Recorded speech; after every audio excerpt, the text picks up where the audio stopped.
Sam, can you set the record straight on why the Bulls didn't get a chance at that seventh ring?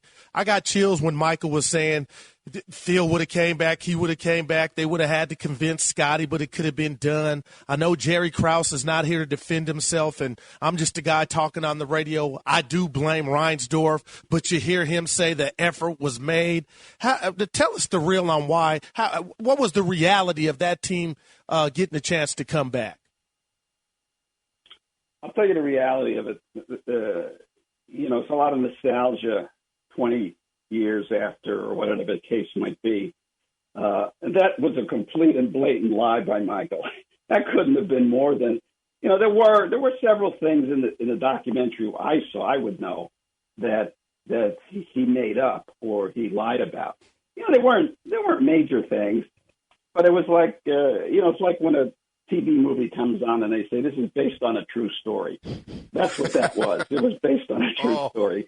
They had all the outlines of what happened, but a lot of the detail, like the pizza thing, the poison, that was complete nonsense. And there were a couple other things like that. I won't go into them, but it weren't major. But the thing at the end was a complete blatant lie. And I know what happened was, it was a lockout that year, 98, 99. And Michael being smarter and Phil too, they recognized, they saw this, and what they used, they took advantage of Krause a lot.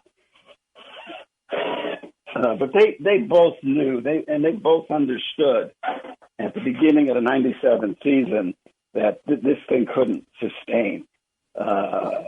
Pippen, obviously, and Michael commented in this, which Scotty obviously didn't like, I guess. Postponed the surgery, so he purposely missed the first half of the season. Rodman, as you can saw, was losing it during the season. I got to go to Vegas. I got to have a vacation. Whatever is going on. I have to have relations with my girlfriend on the floor of the arena.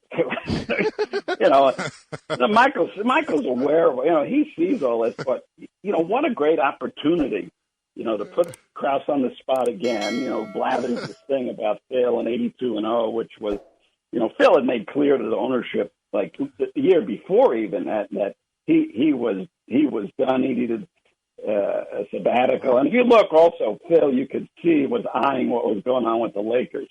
They had like 5 coaches in 6 years. They got Shaq and Kobe. They can't figure this out.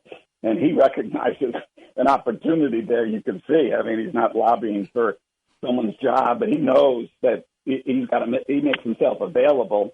He's going to be the guy. And Shaq now, by the way, has been talking to him already, urging him to coach him. So this is going on behind the scenes anyway. So Phil's leaving under any circumstances. And it was true. Reinsdorf had many times told him, look, why don't you stay around for the rebuilding? Jerry Krause is GM. He's an employee. I'm the owner. I decide. But Michael used it, I feel, all along as what an opportunity to one of these crazy motivation things at him. Yeah, they're going to run me out. I'll show them. So the season ends. He takes off, and then have a lockout. And starting July 1st, you're not supposed to talk to players. But of course, David Stern's not running Michael Jordan out of the league.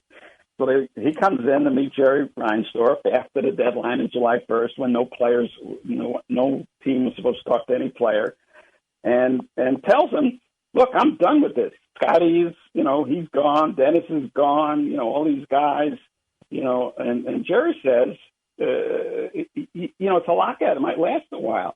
What? Just wait. Maybe Phil changes his mind. Who knows what's going on? There's no hurry. No, I'm done. I don't want to be around these guys anymore.